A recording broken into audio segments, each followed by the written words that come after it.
എല്ലാവർക്കും നമസ്കാരം.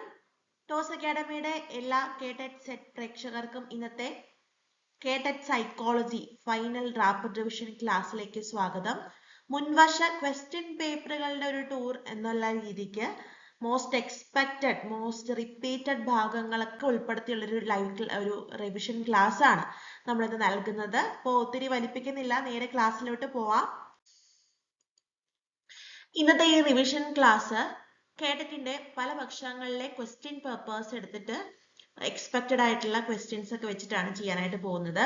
അപ്പോൾ നിരവധി തവണ ചോദിച്ചിരിക്കുന്ന ഒരു ഭാഗമായിട്ടുള്ള ട്രാൻസ്ഫർ ഓഫ് ലേണിംഗുമായി ബന്ധപ്പെട്ട രണ്ട് ചോദ്യങ്ങൾ നോക്കാം. ആദ്യത്തേത് ട്രാൻസ്ഫർ ഓഫ് ലേണിംഗിന്റെ ഡെഫിനിഷൻ വെച്ചിട്ടുള്ള ഒരു ക്വസ്റ്റ്യൻ ആണ്. The application of skills, knowledge and attitudes that were learned in one situation is transferred to the another learning situation is called dash.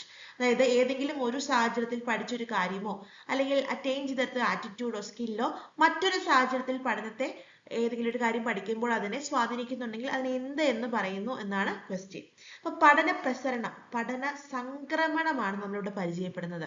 ഓപ്ഷൻസിൽ readiness ഉണ്ട്, റെയിൻഫോഴ്സ്മെന്റ് ഉണ്ട്, ട്രാൻസ്ഫർ ഓഫ് ലേണിംഗ് ഉണ്ട്, principles of learning ഉണ്ട്. അപ്പൊ ഇത്തരത്തിൽ ഒരു സാഹചര്യത്തിൽ പഠിച്ച എന്തെങ്കിലും ഒരു കാര്യം മറ്റൊരു സാഹചര്യത്തിൽ പഠനത്തെ സ്വാധീനിക്കുന്നുണ്ട് എന്നുണ്ടെങ്കിൽ അതിനെ ട്രാൻസ്ഫർ ഓഫ് ലേണിംഗ് എന്ന് പറയുന്നു.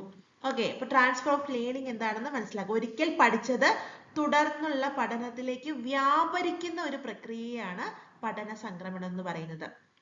ഇനി രണ്ടാമതായിട്ട് തന്നിരിക്കുന്നത് ട്രാൻസ്ഫർ ഓഫ് ലേണിംഗ് പലതരത്തിലുണ്ട്. പോസിറ്റീവ് ട്രാൻസ്ഫർ ഓഫ് ലേണിംഗ് ഉണ്ട്, നെഗറ്റീവ് ട്രാൻസ്ഫർ ഓഫ് ലേണിംഗ് ഉണ്ട്, സീറോ ട്രാൻസ്ഫർ ഓഫ് ലേണിംഗ് ഉണ്ട്, ബൈലാറ്ററൽ ട്രാൻസ്ഫർ ഓഫ് ലേണിംഗ് ഉണ്ട്. ഇത് കൂടാണ്ട് ഹൊറിസോണ്ടൽ ട്രാൻസ്ഫർ ഓഫ് ലേണിംഗ് ഉണ്ട്, വെർട്ടിക്കൽ ട്രാൻസ്ഫർ ഓഫ് ലേണിംഗ് ഉണ്ട്. ഇതെല്ലാം നമുക്ക് കേഡറ്റിന് വേണ്ടിയിട്ട് അല്ലെങ്കിൽ സെറ്റിന് വേണ്ടിയിട്ടൊക്കെ പഠിക്കേണ്ടതാണ്.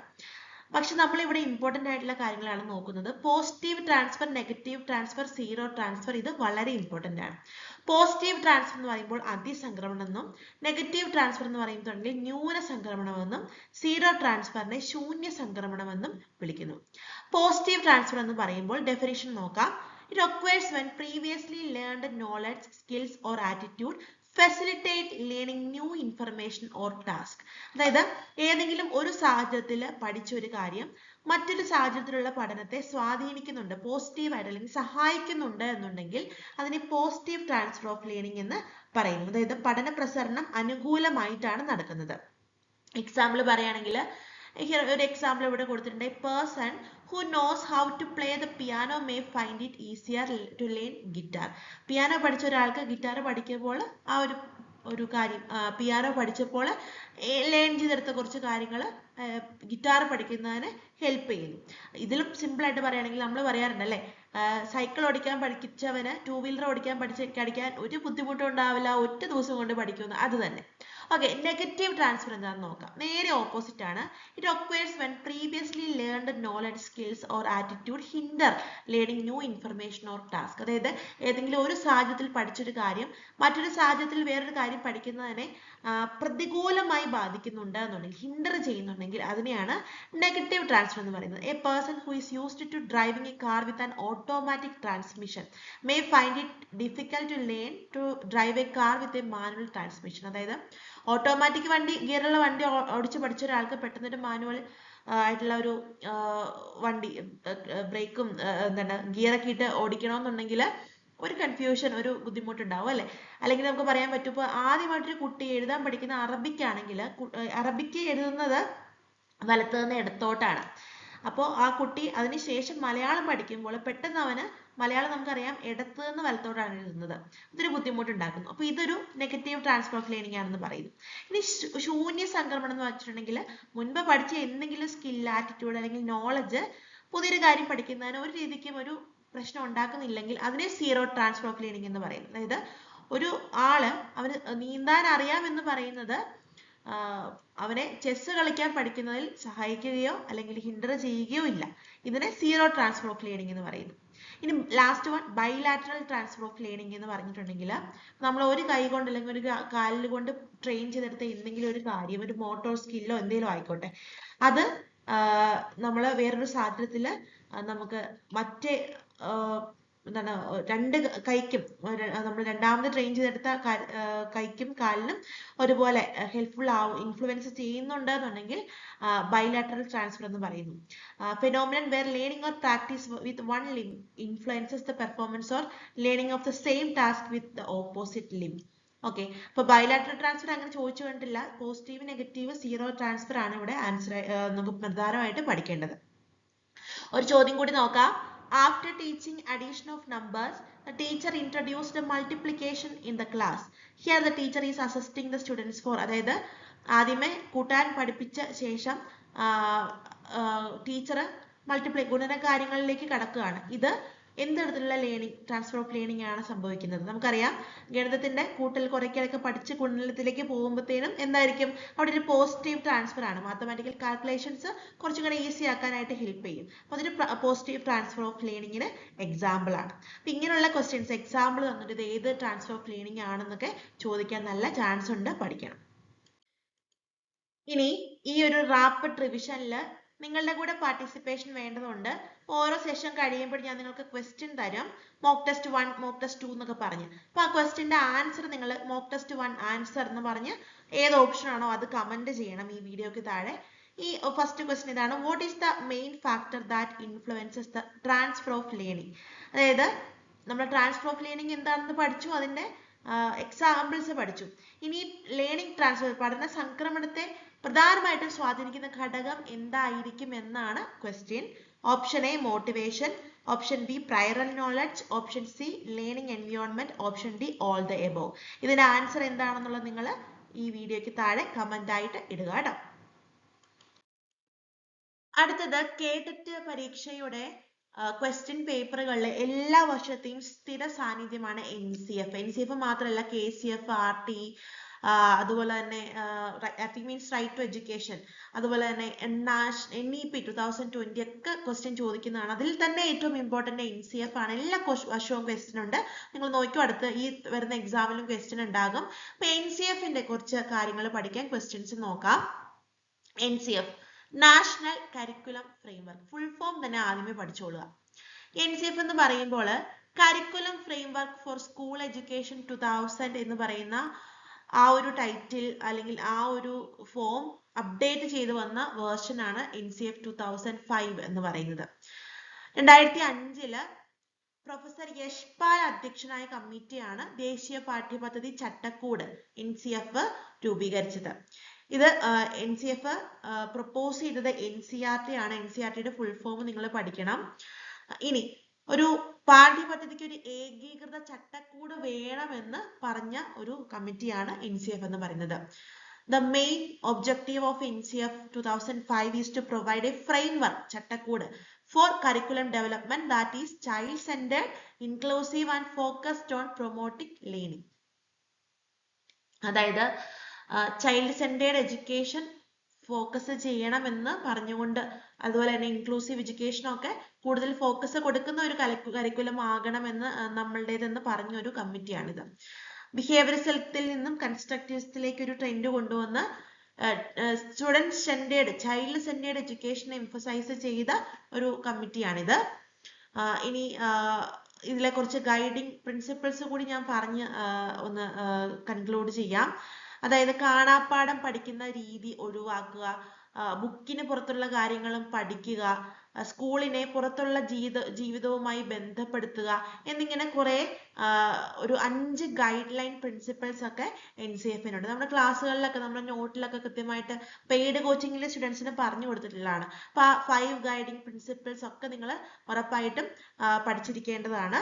ഇനി NCFുമായി ബന്ധപ്പെട്ട ഒരു 4 ക്വസ്റ്റ്യൻസ് നമുക്ക് നോക്കാം. NCF National Curriculum Framework, NCF was framed in 2004, 5, 3 and 9. Answer വരുന്നത് 2005 ആണ്. അടുത്ത question, National Curriculum Framework proposed by NCTE, MHRD, UGC, NCERT. Option D NCERT ആണ് റൈറ്റ് ആൻസർ ആയിട്ട് വരുന്നത്. ശ്രദ്ധിക്കുക, നിങ്ങൾ ഈ NCERT, SCERT, UGC, MHRD, NCTE അങ്ങനെയുള്ളതിൻ്റെയൊക്കെ ഒരു ഫുൾ ഫോമും അതിന്റെ വന്ന ഇയറും കൂടി പഠിക്കുന്നത് ഈ കേട്ടറ്റിനും യൂസ്ഫുൾ ആയിരിക്കും കേട്ടോ. അടുത്തത്, as per the NCF recommendation, the total time for homework is option C 2 hours. Okay, അപ്പം ഇത് മുൻപ് വന്നിട്ടുള്ള ഒരു ക്വസ്റ്റ്യൻ ആണ്. അടുത്തത് NCF 2005 proposes the evaluation system should be based on marks, grades, both marks and grades, none of the above. Option B, grades. അപ്പോൾ ഈ 4 questions വന്നിട്ടുള്ളതാണ്. ഇതുപോലെ തന്നെ NCFന്റെ ഫുൾ ഫോം ചോദിച്ചിട്ടുള്ള ഒരു വശം വന്നിട്ടുണ്ട്. പിന്നെ കൺസ്ട്രക്റ്റിവിസം ഓപ്ഷൻ വരുന്ന രീതിക്ക് ഒരു ക്വസ്റ്റ്യൻ ചോദിച്ചിട്ടുണ്ട്. ടീച്ചർ സെന്റേഡ് ആണോ ലേണർ സെന്റേഡ് ആണോ എന്ന് ചോദിച്ച വശമുണ്ട്. ഇങ്ങനെയുള്ള ക്വസ്റ്റ്യൻസ് ഒക്കെയാണ് ചോദിച്ചു കണ്ടിട്ടുള്ളത്. ഇനി മോക്ക് ടെസ്റ്റ് 2 ക്വസ്റ്റ്യൻ നോക്കാം. നിങ്ങൾ ആൻസർ കമന്റ് ചെയ്യണം. ഇപ്പൊ മോക്ക് ടെസ്റ്റ് 2 ആൻസർ എന്ന് പറഞ്ഞിട്ട് വേണം കമന്റ് ചെയ്യാനായിട്ട്.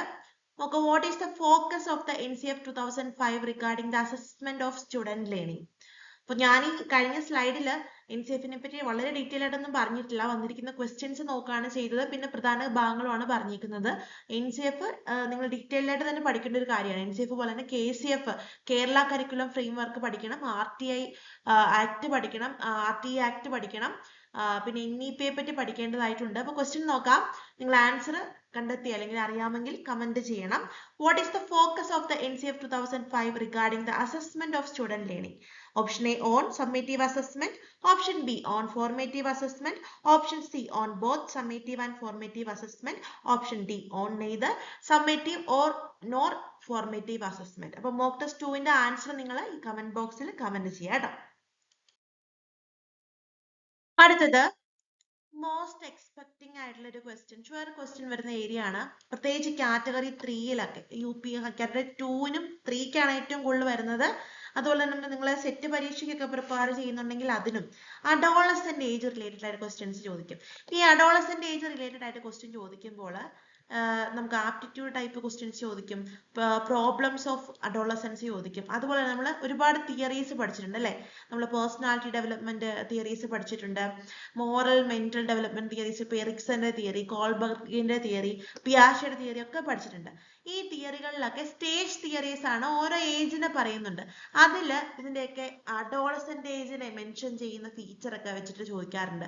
അല്ലെങ്കിൽ ഇപ്പൊ എറിക്സന്റെ തിയറി ആണെങ്കിൽ അഡോളസെന്റ് ഏജ് ആണെന്നുണ്ടെങ്കിൽ അവിടെ കുട്ടി താഴെ പറയുന്നവരിൽ കുട്ടിയുടെ ക്രൈസിസ് എന്തായിരിക്കും, അല്ലെങ്കിൽ ഇപ്പം പിയാഷയുടെ തിയറി ആണെന്നുണ്ടെങ്കിൽ ഇപ്പൊ കോൺക്രീറ്റ് ഓപ്പറേഷണൽ സ്റ്റേജിലാണോ ഫോർമൽ ഓപ്പറേഷണൽ സ്റ്റേജിലാണോ അഡോളസെന്റ് ഏജിലുള്ള കുട്ടി വരിക, അങ്ങനെയൊക്കെയുള്ള ക്വസ്റ്റ്യൻസ് ചോദിക്കാൻ ചാൻസ് ഉണ്ട്. അപ്പൊ അഡോളസെന്റ് ഏജ് പഠിക്കുമ്പോൾ ഇതെല്ലാം റിലേറ്റ് ചെയ്ത് വേണം നിങ്ങൾ പഠിക്കാനായിട്ട്. ഇനി അഡോളസെൻസ് എന്ന് പറയുന്ന ഒരു ടോപ്പിക്കില് നമുക്ക് വന്നിരിക്കുന്ന ഒരു ക്വസ്റ്റ്യൻ ആണ് ഇവിടെ ഡെവലപ്മെന്റൽ ടാസ്കുമായി ബന്ധപ്പെട്ട്. അപ്പൊ ഡെവലപ്മെന്റൽ ടാസ്ക് അഡോളസെന്റ് ഏജിൽ മാത്രമല്ല, ഡെവലപ്മെന്റ് ടാസ്ക് എന്ന് പറയുന്നത് തന്നെ ഓരോ ഏജ് പീരീഡിലും ഉള്ള ടാസ്കുകൾ, പൂർത്തിയാക്കേണ്ട ടാസ്കുകളെയാണ് ഡെവലപ്മെന്റ് ടാസ്ക് എന്ന് പറയുന്നത്. അപ്പൊ അതിലെ അഡോളസെന്റ് ഏജിനെ വെച്ചിട്ടാണ് കൂടുതൽ ക്വസ്റ്റ്യൻ ചോദിക്കാൻ ചാൻസ് ഉള്ളതെന്നാണ് ഞാൻ പറഞ്ഞത്. Which of the following is not a development task of adolescent? അപ്പോൾ ഡെവലപ്മെന്റ് ടാസ്ക് എന്ന് പറയുന്നത് റോബർട്ട് ഹാവിഗസ്റ്റ് ആണ് ഇത് ഫാത്തിമേനെ കോയിൻ ചെയ്തത്. അപ്പൊ ആരാണ് ഡെവലപ്മെന്റ് ടാസ്ക് കോയിൻ ചെയ്തത് എന്നൊരു ചോദ്യം ചോദിക്കാനായിട്ട് സാധ്യതയുണ്ട്. ഇനി പല സ്റ്റേജിലേക്ക് വരുമ്പോൾ ഇൻഫൻസി അല്ലെങ്കിൽ toddlerhood, childhood, adolescence, young adulthood, middle age, old age, ഇതിലൊക്കെ ഓരോ ഡെവലപ്മെന്റ് ടാസ്കുകളും ഉണ്ട്. അപ്പൊ അത് ഒന്ന് നോക്കി പോവുക. അതിൽ തന്നെ അഡോളസെന്റ് ഏജ് നിങ്ങൾ കൃത്യമായിട്ട് നോക്കുക. പ്രധാനമായിട്ടും ഐഡന്റിറ്റി ഫോർമേഷൻ ആണ് ഈ ഒരു ഏജിന്റെ പ്രധാന ഡെവലപ്മെന്റൽ ടാസ്ക് എന്ന് പറയുന്നത്. അതുപോലെ തന്നെ emotional regulation, establishing peer relationships, ഇതൊക്കെ അഡോളസെന്റ് ഏജിന്റെ ഒരു പ്രധാന ടാസ്ക് ആയിട്ട് പറയാനായിട്ട് നമുക്ക് സാധിക്കും. നമുക്ക് സോഷ്യൽ റോൾസ് ലേൺ ചെയ്തെടുക്കുക, പ്രൊഡക്ടിവിറ്റി സ്കിൽസ് ഡെവലപ്പ് ചെയ്തെടുക്കുക, കൂട്ടുകാരുമായിട്ട് പിയർ ഗ്രൂപ്പുമായിട്ട് റിലേഷൻഷിപ്പ് എസ്റ്റാബ്ലിഷ് ചെയ്യുക, ഇമോഷണൽ ഇന്റലിജൻസ് ലേൺ ചെയ്തെടുക്കുക, ഇതൊക്കെ ആ ഒരു ഏജിന്റെ ടാസ്ക് ആണ്. ഇനി ഇവിടുത്തെ question, which of the following is not a developmental task of adolescent? Adolescent ഏജിന്റെ ഡെവലപ്മെന്റൽ ടാസ്ക് അല്ലാത്തത് ഏതാണെന്നാണ് ചോദ്യം. Option A, learning to get along with friends of both sexes. Option B, becoming more self-sufficient. Option C, making decisions about marriage and family. Option D, grasping leads to other fine motor skills. ഇതിൽ option A, B, C മൂന്നും adolescent ഏജിന്റെ development task തന്നെയാണ്. അതായത് learning to get along with friends of both sexes, ആൺകുട്ടികളുമായും പെൺകുട്ടികളുമായും friendship ഉണ്ടാക്കിയെടുക്കുക. Becoming more self sufficient, ഒരു എന്താ പറയുക സ്കിൽസ്, പ്രൊഡക്റ്റീവ് സ്കിൽസ് ലേൺ ചെയ്തെടുക്കുക. Making decisions about marriage and family life, ഇതും ഒരു ഡെവലപ്മെന്റൽ ടാസ്ക് ആയിട്ട് നമുക്ക് പറയാനായിട്ട് സാധിക്കും. ഈ ലാസ്റ്റ് പറഞ്ഞാണ് ഡെവലപ്മെന്റൽ ടാസ്ക് അല്ലാത്തത്. അപ്പോൾ ഈ ഡെവലപ്മെന്റൽ ടാസ്ക് എന്ന് പറയുന്ന കാര്യം ആര് കോയിൻ ചെയ്തു എന്നും, പ്രത്യേകിച്ച് ഇതിൽ അഡോളസെന്റ് ഏജിൽ അതിന്റെ ഇമ്പോർട്ടൻസ് പഠിക്കുക. മറ്റ് ഏജുകൾ ഇമ്പോർട്ടന്റ് അല്ല എന്നല്ല, പക്ഷെ അഡോളസെന്റ് ഏജ് നിങ്ങൾ മസ്റ്റ് ആയിട്ട് ഒന്ന് പഠിച്ചിരിക്കേണ്ടതായിട്ടുണ്ട്. ഇനി അഡോളസെൻസ് എന്ന് പറഞ്ഞൊരു ടോപ്പിക്കിൽ ഞാൻ പറഞ്ഞു തിയറീസ് എല്ലാം അതിലെ സ്റ്റേജ് തിയറികളിൽ അഡോളസെന്റ് ഏജിന് ഇമ്പോർട്ടൻസ് കൊടുത്ത് പഠിക്കുക. അതുപോലെ തന്നെ അഡോളസെൻസുമായി ബന്ധപ്പെട്ട ക്വോട്ട്സ് ചോദിക്കാറുണ്ട്, അതിന്റെ ഡെഫിനിഷൻസ് ചോദിക്കാറുണ്ട്. അപ്പോൾ ഇവിടെ ഒരു ക്വസ്റ്റ്യൻ നോക്കാം. Select the person who stated adolescence is a period of stress and strain, storm and strife. Option A Elizabeth Hurlock, option B Erikson, option C പിയാഷെ, option D Stanley Hall. Stanley Hall ആണ് adolescent ഏജിനെ define ചെയ്തുകൊണ്ട് adolescence is a period of stress and strain, storm and strife എന്ന് പറഞ്ഞത്. ഇനി adolescence belongs to dash age. നമ്മൾ growth and ഡെവലപ്മെന്റിൽ stages of development പഠിക്കുമ്പോൾ ചൈൽഡ്ഹുഡ് ഉണ്ട്, ALD ചൈൽഡ്ഹുഡ് ഉണ്ട്, അഡോളസെന്റ് ഏജ് ഉണ്ട്. ഇതിനൊക്കെ ഓരോ പേരിട്ട് വിളിക്കാറുണ്ട്, ചെല്ലപ്പേരിട്ട് വിളിക്കാറുണ്ട്. ചിലതിനെ പ്ലേ ഏജ് എന്ന് വിളിക്കും, ചിലതിനെ ടോയ് ഏജ് എന്ന് വിളിക്കും, ചിലതിനെ ഗാങ് ഏജ് എന്ന് വിളിക്കും. ഇപ്പൊ ഏതാന്ന് ഞാൻ പറയുന്നില്ല, നിങ്ങൾ പഠിക്കണം. അഡോളസെന്റ് ഏജ് അറിയപ്പെടുന്നത് ഇവിടെ ഗാങ് ഏജ്. നമ്മളറിയാം പിയർ ഇന്ററാക്ഷൻസ് കൂടുതൽ ഉണ്ടാക്കിയെടുക്കാനായിട്ട് ഇൻട്രസ്റ്റ് കാണിക്കുന്ന ഒരു ഏജ് ആണ്. അപ്പൊ അതുകൊണ്ട് ഗാങ് ഏജ് എന്ന് അറിയപ്പെടുന്നത് അഡോളസെന്റ് ഏജ് ആണ്. ഇനി അടുത്തൊരു ക്വസ്റ്റ്യൻ നോക്കാം. പ്രോബ്ലംസ് ഓഫ് അഡോളസെൻസ് പഠിക്കേണ്ടതായിട്ടുണ്ട്. അപ്പൊ നമ്മൾ സബ്സ്റ്റൻസ് അബ്യൂസ് ഒക്കെ പഠിക്കാൻ ഉണ്ട്.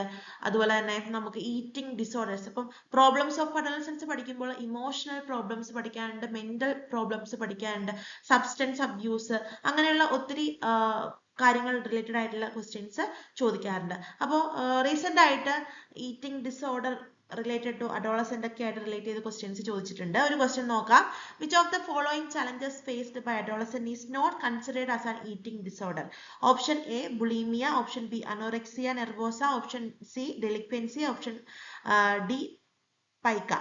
അപ്പോൾ anorexia nervosa, bulimia nervosa, binge eating disorder, OSFPD other specified feeding or eating disorders, ഇതൊക്കെ നമുക്ക് common eating disorders in adolescence പറയാനായിട്ട് പറ്റും. ഇപ്പൊ പൈക്കയും ഒരു ഈറ്റിംഗ് ഡിസോർഡർ ആണ്. Which is not considered as eating disorder ആണ് ക്വസ്റ്റ്യൻ. ഡെലിക്വൻസി ആണ് റൈറ്റ് ആൻസർ ആയിട്ട് വരുന്നത്. അപ്പോൾ പ്രോബ്ലംസ് ഓഫ് അഡോളസെൻസ് കൃത്യമായിട്ട് നമ്മൾ അറിഞ്ഞിരിക്കണം. ഇപ്പോൾ റീസെന്റ് ആയിട്ട് വരുന്ന ക്വസ്റ്റ്യൻ പേപ്പേഴ്സ്, അതുപോലെ തന്നെ അഡോളസെന്റ് ഏജിന്റെ ഫിസിക്കൽ മെന്റൽ ഡെവലപ്മെന്റിനെ പറ്റി ഒക്കെ ക്വസ്റ്റ്യൻസ് മസ്റ്റ് ആയിട്ടും നിങ്ങൾ നോക്കി പോകേണ്ടതായിട്ടുണ്ട്. അപ്പോ മോക്ക് ടെസ്റ്റ് 3 നോക്കാം. ആൻസർ നിങ്ങൾ കമന്റ് ചെയ്യുക. നമ്മൾ പറഞ്ഞു ഗ്യാങ് ഏജ് അഡോളസെന്റ് ഏജ് ആണെന്ന്. ടോയ് ഏജും അതുപോലെ തന്നെ പ്ലേ ഏജും ഒക്കെ ഏതാണെന്ന് അറിയണ്ടേ? എന്റെ ക്വസ്റ്റ്യൻ ഇതാണ്. The stage commonly known as the toy age. Toy age എന്ന് അറിയപ്പെടുന്ന നമ്മുടെ സ്റ്റേജസ് ഓഫ് ഡെവലപ്മെന്റിലെ ഏജ് ഏതാണെന്നാണ്. മോക്ക് ടെസ്റ്റ് 3 എന്ന് പറയുന്ന ഒരു ക്യാപ്ഷനോട് കൂടി നിങ്ങൾ ആൻസർ കമന്റ് ചെയ്യണം. ഒരു കാര്യം കൂടി പറഞ്ഞോട്ടെ, ഡോസ് അക്കാഡമിയിൽ അടുത്ത അധ്യയന വർഷത്തേക്കിലേക്ക് കടക്കുന്നതിന് മുമ്പ് നിങ്ങൾ കേഡറ്റ് പാസ്സാകാൻ ആഗ്രഹിക്കുന്നവർക്ക് വേണ്ടിയിട്ട് പുതിയ കേഡറ്റിന്റെ ബാച്ച് ഓപ്പൺ ചെയ്തിട്ടുണ്ട്. കാറ്റഗറി 1, 2, 3 ആൻഡ് 4 കാറ്റഗറിയിലെ എല്ലാ സബ്ജക്റ്റുകൾക്കും കോച്ചിങ് ക്ലാസ് അവൈലബിൾ ആണ്. അടുത്ത എക്സാം 2025 മെയ്യിലോ ജൂണിലോ എക്സ്പെക്ട് ചെയ്യാം. നിങ്ങൾ ടോസ് അക്കാഡമിയിൽ കോൺടാക്ട് ചെയ്യുക. തീർച്ചയായിട്ടും ടോസ് അക്കാഡമി എത്രമാത്രം കേഡറ്റ് സെറ്റ് ഒക്കെ ഫീൽഡിൽ അല്ലെങ്കിൽ HSST, LP, UP, HSI ഫീൽഡിൽ എത്രമാത്രം സ്ട്രോങ് ആണെന്ന് നിങ്ങൾ നമ്മുടെ യൂട്യൂബ് ചാനലിലും അടുത്ത റിവ്യൂസും റിസൾട്ടും ഒന്ന് നോക്കിയാൽ മതി. അത് നോക്കിയാൽ നിങ്ങൾക്ക് മനസ്സിലാകും എന്തുകൊണ്ട് നിങ്ങൾ ടോസ് അക്കാഡമി ചൂസ് ചെയ്യണമെന്ന്. അപ്പോൾ കൂടുതൽ വിവരങ്ങൾക്ക് നിങ്ങളെ കോൺടാക്ട് ചെയ്യുക. നമുക്ക് അടുത്ത സെഷനിലേക്ക് പോവാം. ഞാൻ ഈ റിവിഷൻ ക്ലാസ്സിൽ തിയറി സെഷനെ ബേസ് ചെയ്തുള്ള ക്വസ്റ്റ്യൻസിനേക്കാൾ കൂടുതൽ മറ്റുള്ള ക്വസ്റ്റ്യൻസ് ആണ് ചൂസ് ചെയ്തിരിക്കുന്നത്. കാരണം നിങ്ങൾ തീർച്ചയായിട്ടും ഒരു എക്സാമിന് പോകുമ്പോൾ ബിഹേവിയറിസം, കൺസ്ട്രക്റ്റിവിസം ഒക്കെ ആയിരിക്കും കൂടുതൽ പഠിക്കുന്നത്. പാവലോവ്, സ്കിന്നറും പിയാഷെ ആയിരിക്കും നിങ്ങൾ കൂടുതൽ പരിചയപ്പെടുന്നത്. അതുകൊണ്ടാണ് ഞാൻ അങ്ങനെയുള്ള ക്വസ്റ്റ്യൻസ് കുറച്ച് അല്ലാത്ത ക്വസ്റ്റ്യൻസ് കൂടുതൽ എടുത്തിരിക്കുന്നത്. അടുത്തത് നമ്മൾ എക്സെപ്ഷണൽ ചിൽഡ്രൻ അതുമായി റിലേറ്റ് ചെയ്ത് ഇൻക്ലൂസീവ് എഡ്യൂക്കേഷൻ ഒക്കെ ആയിട്ട് റിലേറ്റ് ചെയ്ത് ക്വസ്റ്റ്യൻസ് ചോദിക്കാൻ ചാൻസ് ഉണ്ട്. അപ്പൊ അതിൽ നിന്നുള്ളൊരു ക്വസ്റ്റ്യൻ ആണ്, which of the following is a developmental disorder? താഴെ തന്നിരിക്കുന്നതിൽ ഒരു ഡെവലപ്മെന്റൽ ഡിസോർഡർ ഏതാണെന്നാണ് ചോദിച്ചിരിക്കുന്നത്. Option A conduct disorder, option B autism, option C depression, option D phobia. Types of developmental disorders എന്ന് പറഞ്ഞു പോവാം. Autism spectrum disorder ASD, autism ഒരു developmental disorder ആണ്. ADHD attention deficit hyperactivity disorder, intellectual ഡിസബിലിറ്റിയും learning ഡിസബിലിറ്റിയും ഒരു developmental disorder ആണ്. Cerebral palsy ഒരു ഡെവലപ്മെന്റൽ ഡിസോർഡർ ആണ്. Down syndrome, റെറ്റ് syndrome, sensory processing disorder ഒക്കെ ഡെവലപ്മെന്റൽ ഡിസോർഡേഴ്സ് ആണ്. ജനറ്റിക്കൽ ആയിട്ടുള്ള ഫാക്ടേഴ്സും എൻവയോൺമെന്റൽ ആയിട്ടുള്ള ഫാക്ടേഴ്സും പ്രീമെച്വർ ബർത്തും ബ്രെയിൻ ഡെവലപ്മെന്റ് ഇഷ്യൂസും ഒക്കെ ഇതിന് കാരണമായിട്ടുണ്ട്. അപ്പോൾ ഈ താഴെ തന്നിരിക്കുന്നതിൽ ഓട്ടിസം ആണ് ഡെവലപ്മെന്റൽ ഡിസോർഡർ. അപ്പൊ അതിൽ ലേണിംഗ് ഡിസബിലിറ്റി ഞാൻ എടുത്ത് പറയാണ്. ഡിസ്കാൽക്കുലിയ, ഡിസ്ഗ്രാഫിയ, ഡിസ്പ്രാക്സിയ ഒക്കെ നിങ്ങൾ പഠിച്ചോണം. അതിൽ നിന്ന് ക്വസ്റ്റ്യൻ ഉണ്ടാകും. ഇനി മറ്റൊരു ക്വസ്റ്റ്യൻ, നമ്മളുടെ എക്സെപ്ഷണൽ ചിൽഡ്രൻ ഡെവലപ്മെന്റൽ ഡിസോർഡേഴ്സ് കാണിക്കുന്ന കുട്ടികൾ റൈറ്റ് സൈഡിൽ അതിന്റെ ഫീച്ചേഴ്സ് തന്നുകൊണ്ടുള്ള ഒരു ക്വസ്റ്റ്യൻ ചോദിച്ചിട്ടുണ്ട് മുൻവർഷം. നോക്കാം. ADHD, cerebral palsy, down syndrome ഒക്കെയാണ് ഓപ്ഷൻസിൽ തന്നേക്കുന്നത്. റൈറ്റ് സൈഡിലെ group of disorders that affect movement of muscles കൊടുത്തിട്ടുണ്ട്. അതുപോലെ തന്നെ A chronic condition including attention difficulty, hyper activity and impulsiveness കൊടുത്തിട്ടുണ്ട്. നമുക്കതറിയാം, ഈ രണ്ടാമത് കൊടുത്തിരിക്കുന്ന ADHD ആണ്. കാരണം ADHDയുടെ ഫുൾ ഫോം തന്നെ നിങ്ങൾ നോക്കണം. Attention deficit hyperactivity disorder എന്നുള്ളതാണ്. ഇൻഅറ്റൻഷനും ഹൈപ്പർ ആക്ടിവിറ്റി ഇമ്പൾസിവിറ്റി ഒക്കെ അതിന്റെ ഒരു എക്സാമ്പിൾ ആണ്. ഇനി most common genetic disorder caused when abnormal cell division results in extra genetic material. അപ്പോൾ ഇതിന്റെ ആൻസർ ആയിട്ട് വരുന്നത് ഡൗൺ സിൻഡ്രം ആണ്. സെറിബ്രൽ പാൾസിയുടെ ആൻസർ ആയിട്ട് വരുന്നത് group of disorders that affect movement of muscles ആണ്. സെറിബ്രൽ പാൾസി എന്ന് പറയുന്നത് മസിൽ ടോണിനെയും കോർഡിനേഷനെയും ഒക്കെ ബാധിക്കുന്ന ഒരു സിൻഡം, ഒരു അസുഖമാണ്. അപ്പോൾ A2B1C3 എന്നാണ് റൈറ്റ് ആൻസർ ആയിട്ട് വരുന്നത്. അപ്പൊ ഇത്തരത്തിലുള്ള learning disability, autism, exceptional children ഇതൊക്കെ ആയിട്ട് റിലേറ്റ് ചെയ്തിട്ടുള്ള ഒരു ക്വസ്റ്റ്യൻസ് നമുക്ക് തീർച്ചയായിട്ടും എക്സ്പെക്ട് ചെയ്യാം. മോസ്റ്റ് ഇമ്പോർട്ടന്റ് ആയിട്ട് പഠിക്കേണ്ട ഒരു കാര്യമാണ് right to education act, RTE act. RTE പറ്റി പറയുമ്പോൾ ഇത് നിലവിൽ വന്നത് 2010 ഏപ്രിൽ 1-നാണ്. കേരളത്തിൽ ഇത് നിലവിൽ വന്നത് 2011-ലുമാണ്. ഇനി RTE ആക്ടിന്റെ മെയിൻ ഫീച്ചേഴ്സ് ഈ ഒരൊറ്റ ക്വസ്റ്റ്യനിലൂടെ നമുക്ക് കിട്ടും. Which of the following is a provision under the RTE act? Option A free education for all children up to the age of 18. B compulsory education for all children aged 6 to 14. C reservation of 25% seats for disadvantaged groups in private schools. D all the above. All the above ആണ് right answer. അതായത് RTE act എന്ന് പറയുന്നത് 6 മുതൽ 14 വയസ്സുള്ള കുട്ടികൾക്ക് compulsory education എന്ന് പറയുന്നതോടൊപ്പം തന്നെ 18-ാം വയസ്സ് വരെ എല്ലാ കുട്ടികൾക്കും ഫ്രീ എഡ്യൂക്കേഷൻ കൊടുക്കുക എന്നുള്ളൊരു ഉദ്ദേശത്തോടെ വന്നിരിക്കുന്ന ഒരു ആക്ട് ആണ്. അതുപോലെ തന്നെ 25% സീറ്റ്സും പ്രൈവറ്റ് സ്കൂളുകളിലെ ഡിസഡ്വാൻറ്റേജ്ഡ് ഗ്രൂപ്പ്സിന് വേണ്ടി റിസർവ് ചെയ്യുക എന്നൊരു ക്രൈറ്റീരിയയും ഇതിനകത്ത് കൊടുക്കുകയുണ്ടായി. ഇനി മറ്റൊരു ക്വസ്റ്റ്യൻ നോക്കാം. അതായത് RTE ആക്ട് പറയുന്ന 6 വയസ്സ് മുതൽ 14 വയസ്സ് വരെയുള്ള കുട്ടികൾക്കുള്ള എഡ്യൂക്കേഷൻ എന്ന് പറയുന്ന ഒരു ഫണ്ടമെന്റൽ റൈറ്റ് ആയിട്ട് വന്നിട്ടുണ്ട്. ഇത് നമ്മുടെ ആർട്ടിക്കിളില് ഇന്ത്യൻ കോൺസ്റ്റിറ്റ്യൂഷനിലെ ഏത് ആർട്ടിക്കിൾ പ്രകാരമാണെന്നാണ് ക്വസ്റ്റ്യൻ. ആർട്ടിക്കിൾ 21A പ്രകാരം ഇന്ത്യയിലെ എഡ്യൂക്കേഷൻ എന്ന് പറയുന്നത് 6 മുതൽ 14 വയസ്സ് വരെയുള്ള കുട്ടികൾക്കുള്ളൊരു ഫണ്ടമെന്റൽ റൈറ്റ് ആണ്. ഓക്കെ, അപ്പോൾ ഇത് ആർട്ടിക്കിൾ 21A പ്രകാരമാണ് ഇത്തരത്തിലൊരു ഫണ്ടമെന്റൽ റൈറ്റ് ആയിട്ട് വന്നിരിക്കുന്നത്. അപ്പൊ ഇത്രയും ക്വസ്റ്റ്യൻസ് ഒക്കെ നമ്മൾ RTEയുമായി ബന്ധപ്പെട്ട് പഠിക്കണം. മുൻവർഷ ക്വസ്റ്റ്യൻ പേപ്പേഴ്സ് നോക്കുമ്പോൾ നിരവധി ക്വസ്റ്റ്യൻസ് RTEയുമായി റിലേറ്റ് ചെയ്ത് കാണാറുണ്ട്. മെയിൻ ഫീച്ചേഴ്സും ഇയറും ഈ ആക്ടിനെ പറ്റി നിങ്ങൾ കമ്പൽസറി ആയിട്ടും പഠിച്ചിരിക്കേണ്ടതായിട്ടുണ്ട്. ഇനി മോക്ക് ടെസ്റ്റ് 4 ക്വസ്റ്റ്യൻ നിങ്ങൾ ആൻസർ കമന്റ് ചെയ്യുക. മോക്ക് ടെസ്റ്റ് 4 എന്നുള്ള ക്യാപ്ഷനോട് കൂടി ആൻസർ കമന്റ് ചെയ്യാം. ഇതൊരു പ്രീവിയസ് ഇയർ ക്വസ്റ്റ്യൻ ആണ്. What is the role of National Commission for Protection of Child Rights NCPCR under the RTE act? RTE act പ്രകാരം NCPCRന്റെ ഡ്യൂട്ടി എന്താണ്, റോൾ എന്താണെന്നാണ്. Option A to monitor the implementation of RTE Act. Option B to investigate complaints of child rights violations. Option C to provide funding for schools. Option D to develop curriculum four schools. അപ്പോൾ mock test 4ന്റെ answer നിങ്ങൾ കണ്ടെത്തി എഴുതുക. ചുമ്മാ കണ്ടെത്തി എഴുതിയാൽ പോരാ, ഈ questions ഒക്കെ ഒന്ന് മാർക്ക് ചെയ്ത് വെക്കണം കേട്ടോ. എക്സാമിന് കയറുന്നതിന് മുമ്പ് ഒന്ന് റിവൈസ് ചെയ്ത് പോകണം. അടുത്തത് മെമ്മറി ഫോർഗെറ്റിംഗ്, ഓർമ്മയും മറവിയും എന്ന് പറഞ്ഞൊരു ഭാഗമുണ്ട്. അപ്പോൾ ഓർമ്മ, ടൈപ്സ് ഓഫ് മെമ്മറി പഠിക്കാനുണ്ട്, അതുപോലെ തന്നെ മെമ്മറി പ്രോസസ്സിങ്ങിനെ പറ്റി പഠിക്കാനുണ്ട്, ലേണിംഗ് കർവ്സ് പഠിക്കാനുണ്ട്, ഫോർഗെറ്റിംഗിൽ retroactive, proactive interference അല്ലെങ്കിൽ ഇൻഹിബിഷൻ ഒക്കെ പഠിക്കാനുണ്ട്. അപ്പോൾ ഈ റിട്രോ പ്രോ ആയിട്ട് റിലേറ്റ് ചെയ്ത ഒരു ക്വസ്റ്റ്യൻ ആണ്. നമുക്ക് ആദ്യം ഇത് എന്താണെന്ന് നോക്കാം. ഫോർഗെറ്റിംഗിലെ ഇന്റർഫിയറൻസുകൾ, മറവിക്ക് കാരണമായിട്ടുള്ള ഇന്റർഫിയറൻസുകൾ രണ്ട് രീതിക്ക് വരാം. പ്രോ ആക്റ്റീവ് ഇന്റർഫിയറൻസും റിട്രോ ആക്റ്റീവ് ഇന്റർഫിയറൻസും. പ്രോ ആക്റ്റീവ് ഇന്റർഫിയറൻസ് എന്ന് വെച്ചിട്ടുണ്ടെങ്കിൽ when previously learned information interferes with the learning and recall of new information. അതായത് നമ്മൾ പണ്ട് പഠിച്ചൊരു കാര്യം, old learning interferes with new memory എന്നാണ് പറയുന്നത്. നമുക്കിതിനെ ഷോർട്ട് ഫോമിൽ PON എന്ന് പറയാം. പ്രോ ആക്റ്റീവിനെ PO എന്നും റിട്രോ ആക്റ്റീവിനെ RNO എന്നും വിളിച്ചാൽ നിങ്ങൾക്ക് ഇങ്ങനെ ഒരു ഷോർട്ട് ഫോമിൽ ഓർത്തിരിക്കാം. പ്രോ ആക്റ്റീവിനെ PON എന്നും, PON means pro active inhibition എന്ന് പറയുന്നത് ഓൾഡ് മെമ്മറി ന്യൂ മെമ്മറിനെ ഇന്റർഫിയർ ചെയ്യുന്നു, PON. ഇത് റിട്രോ ആക്റ്റീവ് ആണെങ്കിൽ നേരെ ഓപ്പോസിറ്റ്, പുതിയൊരു കാര്യം പഴയൊരു ഇൻഫർമേഷനെ ഓർമ്മിച്ചെടുക്കാൻ, റീകോൾ ചെയ്യാൻ ഇൻഹിബിറ്റ് ചെയ്യുന്നു, ഇന്റർഫിയർ ചെയ്യുന്നു, RNO. അപ്പൊ PON-ഉം RNO എന്ന് പറഞ്ഞ ഒറ്റ ഒരു ഷോർട്ട് ഫോമിലൂടെ നിങ്ങൾക്ക് ഓർമ്മിക്കാൻ പറ്റും. അപ്പൊ പുതിയൊരു കാര്യം പഠിച്ചെടുക്കുമ്പോൾ ഓൾഡ് മെമ്മറി, പഴയ ഒരു അറിവ് പുതിയൊരു കാര്യം പഠിച്ചെടുക്കുന്നതിനെ തടസ്സപ്പെടുത്തുന്നുണ്ടെങ്കിൽ അതിനെ പ്രോ ആക്റ്റീവ് ഇന്റർഫിയറൻസ് എന്ന് പറയുന്നു. അപ്പോൾ നമുക്ക് ഒരുപാട് നമ്പറുകൾ അറിയാം. അപ്പൊ നമ്മളുടെ ഹസ്ബൻഡിന്റെ നമ്പർ, വീട്ടിലെ നമ്പർ അല്ലെങ്കിൽ കൂട്ടുകാരുടെ നമ്പർ, പഴയ നമ്പറൊക്കെ അറിയാം.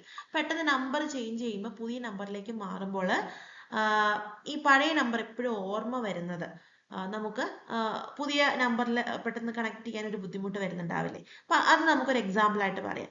ഇനി നേരെ വെച്ച റിട്രോ ആക്റ്റീവ് ഇന്റർഫിയറൻസ്, RNO എന്ന് പറയുന്നത് എന്താണ്?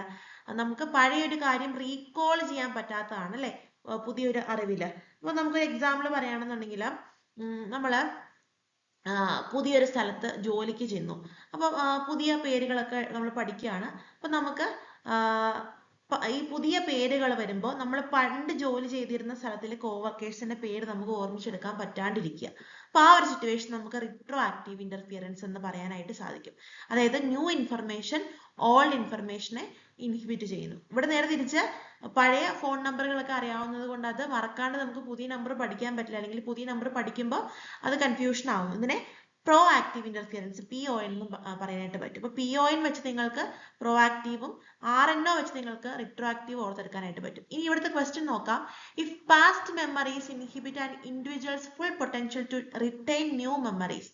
ഇവിടെ ഓൾഡ് മെമ്മറി ന്യൂ മെമ്മറിനെയാണ് ഇൻഹിബിറ്റ് ചെയ്യുന്നത്, ON ആണ്. അപ്പൊ അത് എന്ത് വരും? P വരും, അതായത് പ്രോ ആക്റ്റീവ് ഇന്റർഫിയറൻസ് വരും. ഇനി പുതിയ അറിവാണ് ഓൾഡ് അറിവിനെ റീകോൾ ചെയ്യാൻ സമ്മതിക്കാത്തതെന്നുണ്ടെങ്കിൽ അത് ആരായിരുന്നു? RNO ആയിരുന്നു, റിട്രോ ആക്റ്റീവ് ആയിരുന്നു. അപ്പൊ ഇവിടെ ആൻസർ വരുന്നത് പ്രോ ആക്റ്റീവ് ആണ്. അപ്പോൾ ജസ്റ്റ് ഒരെണ്ണം ഓർത്തിരുന്ന് അതിന്റെ ഓപ്പോസിറ്റ്, അല്ലെങ്കിൽ നിങ്ങൾക്ക് ഈ PON RNO-യോട് കൂടി നിങ്ങൾക്ക് ഇത് കണക്ട് ചെയ്യാനായിട്ട് പറ്റും.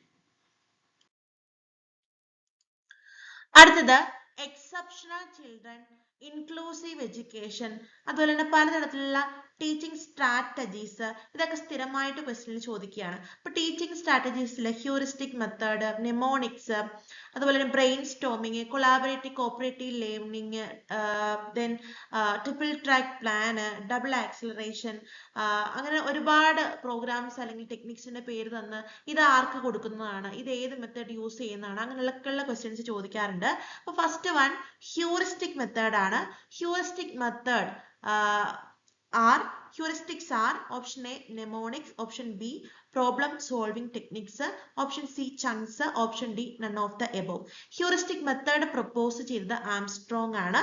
അപ്പോൾ അദ്ദേഹം heuristic method എഡ്യൂക്കേഷനിൽ അല്ലെങ്കിൽ ടീച്ചിങ് മെത്തേഡിൽ പ്രപ്പോസ് ചെയ്തത് കംപ്ലീറ്റ്ലി സ്റ്റുഡൻസിന് ഇൻഡിപെൻഡന്റ് ആയിട്ട് സെൽഫ് ഡിസ്കവറി നടത്തിക്കൊണ്ട് ഏതൊരു സിറ്റുവേഷനെയും സോൾവ് ചെയ്തെടുക്കാനുള്ള സ്കിൽ ഉണ്ടാക്കി എടുക്കുക എന്നൊരു ഉദ്ദേശത്തിലേക്ക് എത്തിക്കാൻ വേണ്ടിയിട്ടാണ്. ഇവിടെ ടീച്ചറിന്റെ റോളൊന്നുമില്ല, ടീച്ചർ ജസ്റ്റ് ഒരു സെറ്റ് ഓഫ് പ്രോബ്ലംസ് കൊടുക്കുകയുള്ളൂ, ടീച്ചർ ഹെൽപ്പ് ചെയ്യുകയോ ഗൈഡ് ചെയ്യുകയോ ഒന്നുമില്ല. കുട്ടികൾ അവരുടെ ഓൺ പേസിൽ നിന്നുകൊണ്ട് അതിനെ ഡിസ്കവർ ചെയ്യാണ് ചെയ്യുന്നത്. അപ്പോൾ ഹ്യൂറിസ്റ്റിക് മെത്തേഡ് എന്ന് പറയുന്നത് ഒരു പ്രോബ്ലം സോൾവിംഗ് ടെക്നിക്കാണ്. നിങ്ങൾ നെമോണിക്സ് എന്താണെന്ന് നോക്കിയിരിക്കണം, ഞാൻ പറയുന്നില്ല. അതുപോലെ തന്നെ ട്രിപ്പിൾ ട്രാക്ക് പ്ലാൻ, നമ്മൾ exceptional children and inclusive education പഠിക്കുമ്പോൾ അവിടെ കുറേ ആക്ടുകളെ പറ്റി, ഇപ്പോൾ PWD act, RPWD act, RTE, അതുപോലെ തന്നെ IEDSS, പിന്നെ നമ്മൾ എക്സെപ്ഷണൽ ചിൽഡ്രൻ്റെ കാറ്റഗറിയിലേക്ക് വരുമ്പോൾ ക്രിയേറ്റീവ് ചൈൽഡ്, ഗിഫ്റ്റഡ് ചിൽഡ്രൻ, ഇവർക്കൊക്കെയുള്ള എഡ്യൂക്കേഷൻ പ്രോഗ്രാം ഒക്കെ പഠിക്കാനുണ്ട്. അപ്പോൾ ക്രിയേറ്റീവ് ചൈൽഡ് ആണെന്നുണ്ടെങ്കിൽ ബ്രെയിൻ സ്റ്റോമിങ്, സിനറ്റിക്സ് ഒക്കെ അവർക്ക് കൊടുക്കുന്ന മെത്തേഡായിട്ട് പറയാറുണ്ട്. ഇവിടെ ട്രിപ്പിൾ ട്രാക്ക് പ്ലാൻ ആണ് ചോദിച്ചിരിക്കുന്നത്. Triple track plan actually gifted ആയിട്ടുള്ള കുട്ടികൾക്ക് കൊടുക്കുന്ന, ഇന്റലക്ച്വലി ഗിഫ്റ്റഡ് കുട്ടികൾക്ക് കൊടുക്കുന്ന എഡ്യൂക്കേഷൻ പ്രോഗ്രാമാണ്. ഇതുപോലെ തന്നെ ഡബിൾ പ്രൊമോഷനും ആക്സിലറേറ്റഡ് ലേണിംഗും ഒക്കെ ഗിഫ്റ്റഡ് ചിൽഡ്രന് കൊടുക്കുന്ന ഒരു മെത്തേഡാണ്. അപ്പോൾ ഇങ്ങനെയുള്ള കാര്യങ്ങളൊക്കെ നിങ്ങൾ മസ്റ്റ് ആയിട്ട് പഠിക്കണം.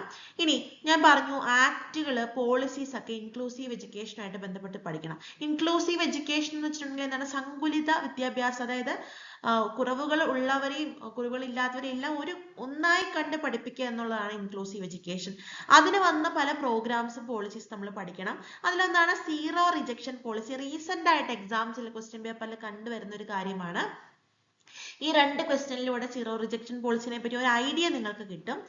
First one, which of the following is a key feature of the zero rejection policy in India? Option A, no student is rejected or denied admission. Option B, students with disabilities are segregated from others. Option C, only students with special needs are included. Option D, students are rejected based on their academic performance. Zero rejection policy എന്ന് പറയുമ്പോൾ ഇന്റലക്ച്വലിയോ മെന്റലിയോ സോഷ്യലിയോ എക്കണോമിക്കലിയോ ഒരു എക്സെപ്ഷനാലിറ്റിയും ഇല്ലാണ്ട് എല്ലാവർക്കും admission കൊടുക്കുക. അല്ലെങ്കിൽ ഇങ്ങനെ ഒരു എക്സെപ്ഷനാലിറ്റിയുടെ പേരിൽ ഒരു കുട്ടി പോലും റിജക്ട് ചെയ്യപ്പെടരുത് എന്നതാണ് അതിന്റെ ഒരു എയിം എന്ന് പറയുന്നത്. അപ്പോൾ ഓപ്ഷൻ എ ആണ് റൈറ്റ് ആൻസർ ആയിട്ട് വരുന്നത്. ഇനി സീറോ റിജക്ഷൻ പോളിസി ഏത് ആക്ട് പ്രകാരമാണ് എൻഷ്രൈൻ ചെയ്തതെന്നാണ് ക്വസ്റ്റ്യൻ. RT ആക്ടിനെ പറ്റി പറയുന്നുണ്ട്, PWD ആക്ടിനെ പറ്റി പറയുന്നുണ്ട്, NEP പറ്റി പറയുന്നുണ്ട്, SSA പറ്റി പറയുന്നുണ്ട്. ഇതിന്റെ റൈറ്റ് ആൻസർ RT ആക്ട് 2009 ആണ്. അപ്പൊ RT പറ്റി പറയുമ്പോൾ കഴിഞ്ഞ ക്ലാസ്സിൽ ഇത് ഇംപ്ലിമെന്റ് ചെയ്ത് 2010 ഏപ്രിൽ 1 കണ്ടു. പാർലമെന്റ്, ഇന്ത്യൻ പാർലമെന്റ് RT ആക്ടിന്റെ ഇംപ്ലിമെന്റ് ചെയ്യാനുള്ള പ്രൊസീജിയേഴ്സ് കൊണ്ടുവന്നത് 2009 ഓഗസ്റ്റ് 4 2009 ഓഗസ്റ്റ് 4 ശേഷം തുടങ്ങി. ഇത് എഫക്റ്റിൽ വന്ന ഇയർ ആണ് 2010 ഏപ്രിൽ 1. ഞാൻ എടുത്തു പറഞ്ഞത് ഇനി ചോദിക്കുന്ന മറ്റൊരു രീതിക്കാണ് 2009 ഓഗസ്റ്റ് 4 മാർക്കരുത്. കാരണം RT ആക്ട് 2009 എന്നുള്ള പേരിലാണ് കൂടുതലും ക്വസ്റ്റ്യൻ ചോദിച്ച് വരുന്നത്. ഓക്കെ, ക്വസ്റ്റ്യൻ നിങ്ങൾ എല്ലാവരും ഡൗട്ട് അല്ലെങ്കിൽ ഇത് എങ്ങനെയാ വന്നതെന്ന ഡൗട്ട് ചോദിച്ചിട്ടുള്ള ഒരു ക്വസ്റ്റ്യൻ ആണ്. Naturally acquiring response in learning theory is called dash. Option A, conditioned response. Option B, aversive response. Option C, unconditioned response. Option D, vicarious response. നിങ്ങൾ ഈ natural response, conditioned response, conditioned stimulus, unconditioned stimulus എന്നൊക്കെ പഠിച്ചിട്ടുള്ള എവിടെയാണ്? പാവ്ലോവിന്റെ classical conditioning തിയറിയിലാണ്. നിങ്ങൾ ഇത്രയും ഒന്ന് ഓർക്കുക, പാവ്ലോവിന്റെ തിയറിയിൽ എന്ത് സംഭവിച്ചു, അവിടെ ഏതൊക്കെ സാഹചര്യങ്ങളിൽ ഏതൊക്കെയായിരുന്നു കണ്ടീഷൻഡ് സ്റ്റിമുലസ്, ഏതൊക്കെയായിരുന്നു കണ്ടീഷൻഡ് റെസ്പോൺസ്, ഏതൊക്കെയായിരുന്നു അൺകണ്ടീഷൻഡ് സ്റ്റിമുലസ്, ഏതൊക്കെയായിരുന്നു അൺകണ്ടീഷൻഡ് റെസ്പോൺസ് എന്നൊന്ന് നോക്കുക. ആദ്യം എന്താണ് സംഭവിച്ചത്? ഒരു പട്ടിയുടെ ഫ്രണ്ടിൽ ഫുഡ് കൊണ്ടുപോയി വെച്ചു. അപ്പോൾ പട്ടി എന്ത് ചെയ്തു? നാച്ചുറലി സലൈവൈറ്റ് ചെയ്തു. അപ്പോൾ ആദ്യത്തെ ഈ സ്റ്റെപ്പിൽ ഫുഡ് എന്ന് പറയുന്നത് എപ്പോഴും സ്റ്റിമുലസ് ആണ്, സലൈവേഷൻ എന്ന് പറയുന്നത് ഒരു റെസ്പോൺസും ആണ്. ഈ ഫസ്റ്റിലെ ഫുഡ് കാണിച്ചപ്പോൾ വന്ന സലൈവ എന്ന് പറയുന്നത്, ഫുഡ് എന്ന് പറയുന്നത് ഒരു അൺകണ്ടീഷൻഡ് സ്റ്റിമുലസും ഇവിടെ സലൈവ എന്ന് പറയുന്നത് ഒരു അൺകണ്ടീഷൻഡ് റെസ്പോൺസും ആയിരുന്നു. ഇനി രണ്ടാമത് എന്താണ് കാണിച്ചത്? ഒരു ന്യൂട്രൽ സ്റ്റിമുലസ്, ഒരു ന്യൂട്രൽ സ്റ്റിമുലസ് അവിടെ കാണിക്കുകയാണ്. അത് ബെല്ലാണ്. ചുമ്മാ കൊണ്ടുപോയി ഒരു ബെൽ സൗണ്ട് കേൾപ്പിക്കുന്നു. അപ്പോൾ പട്ടി തിരിഞ്ഞു നോക്കുന്നില്ല, അവിടെ റെസ്പോൺസ് ഒന്നുമില്ല. ഇവിടെ ബെൽ എന്ന് പറയുന്നത് ഒരു ന്യൂട്രൽ സ്റ്റിമുലസ് ആണ്. ഇനി കണ്ടീഷനിങ്, അതായത് പട്ടിയെ ആ ബെൽ സൗണ്ട് ഫുഡുമായിട്ട് ചേർത്ത് കണ്ടീഷനിങ് ചെയ്ത് നോർമലി ബെല്ല് കാണുമ്പോൾ സലൈവ വരുന്ന രീതിയിൽ കണ്ടീഷൻ ചെയ്തെടുക്കേണ്ടതാണ് നമ്മളുടെ ഈ ഒരു തിയറിയിൽ കണ്ട ഒരു മെത്തേഡ് എന്ന് പറയുന്നത്. അപ്പോൾ ഫുഡും ബെല്ലും ഒരുമിച്ച് കാണിച്ച് പല രീതിയിൽ പല സമയത്ത് പട്ടിയെ കണ്ടീഷൻ ചെയ്യിപ്പിക്കുകയാണ് ചെയ്യുന്നത്. അപ്പോൾ ആദ്യമൊക്കെ ചെയ്യുമ്പോൾ വരുന്നത് അൺകണ്ടീഷൻഡ് റെസ്പോൺസ് ആയിരുന്നു. ഫുഡും ബെല്ലും ഒരുമിച്ച് കാണിച്ച്. അപ്പോൾ കണ്ടീഷനിങ് കംപ്ലീറ്റ് ആയി കഴിഞ്ഞ് ബെല്ല് മാത്രം കാണിച്ചപ്പോൾ സലൈവ വന്നു. അവിടെ ആ ഫുഡും ബെല്ലും കാണിച്ച് സലൈവ വന്ന് ലാസ്റ്റ് സ്റ്റേജിൽ കണ്ടീഷനിങ്ങിന് ശേഷം ബെല്ല് മാത്രം കാണിക്കുന്ന ആ ഒരു സ്റ്റേജിൽ ബെല്ലെന്ന് പറയുന്നത് ഒരു കണ്ടീഷൻഡ് സ്റ്റിമുലസ് ആണ്. അവിടെ വന്ന ആ ഒരു സലൈവ എന്ന് പറയുന്നത് കണ്ടീഷൻഡ് റെസ്പോൺസും ആണ്. അപ്പൊ ആദ്യത്തെ സ്റ്റേജിൽ ഫുഡ്, അതായത് വെറും അൺകണ്ടീഷൻഡ് സ്റ്റിമുലസ് ആയിരുന്ന ഫുഡ് കാണിച്ചപ്പോൾ വന്ന സലൈവയാണ് അൺകണ്ടീഷൻഡ് റെസ്പോൺസ് എന്ന് പറയുന്നത്. ഏറ്റവും ലാസ്റ്റ് കണ്ടീഷനിങ് ഒക്കെ നടത്തി ഫുഡ് കാണിക്കാതെ ബെല്ല് മാത്രം കാണിച്ചുകൊണ്ട്, അതായത് ഒരു കണ്ടീഷൻഡ് സ്റ്റിമുലസ് ആയ ബെല്ല് മാത്രം കാണിച്ചുകൊണ്ട് വന്നപ്പോൾ വന്ന സലൈവേനെയാണ് കണ്ടീഷൻഡ് റെസ്പോൺസ് എന്ന് പറയുന്നത്. ഇനി ഇവിടെ ചോദിച്ചേക്കുന്നത് നാച്ചുറലി ഒക്വയറിംഗ് റെസ്പോൺസ് ആണ്. അതായത് കണ്ടീഷനിങ് ഒന്നും നടക്കാതെ ഒരു അൺകണ്ടീഷൻഡ് സ്റ്റിമുലസിന് കാണിക്കുന്ന response, unconditioned റെസ്പോൺസിനെയാണ് naturally acquiring response എന്ന് പറയുന്നത്.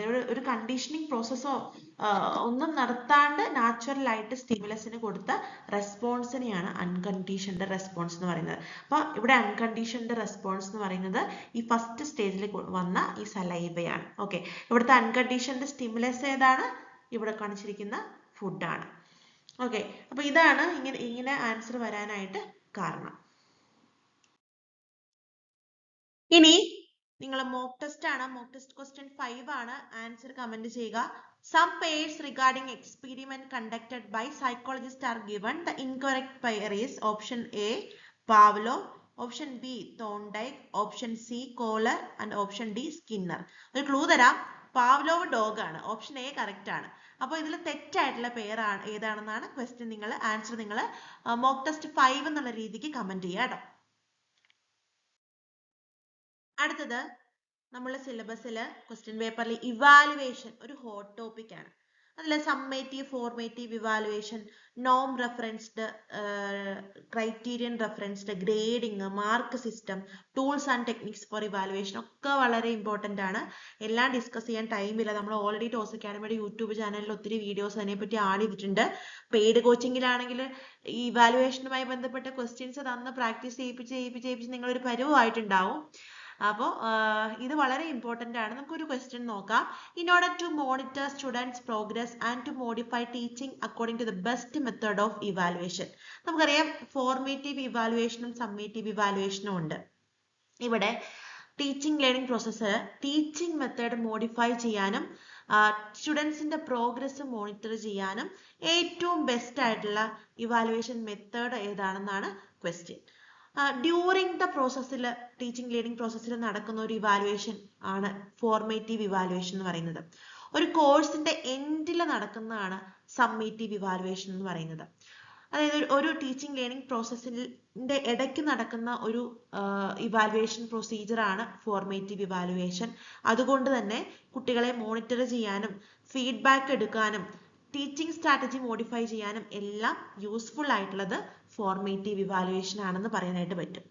എൻഡ് ഓഫ് ദ സെം അല്ലെങ്കിൽ കോഴ്സ്, എൻഡ് ഓഫ് ദ കോഴ്സിൽ കൊടുക്കുന്ന ഒരു ഇവാലുവേഷൻ ആണ് സമ്മേറ്റീവ് ഇവാലുവേഷൻ. അപ്പോൾ ഫീഡ്ബാക്ക് എടുക്കാനും ടീച്ചിങ് സ്ട്രാറ്റജി മോഡിഫൈ ചെയ്യാനും സ്റ്റുഡൻസിന്റെ പ്രോഗ്രസ് മോണിറ്റർ ചെയ്യാനും ഒക്കെ ബെസ്റ്റ് ആയിട്ടുള്ള മെത്തേഡ് എന്ന് പറയുന്നത് ഫോർമേറ്റീവ് ഇവാലുവേഷൻ ആണ്.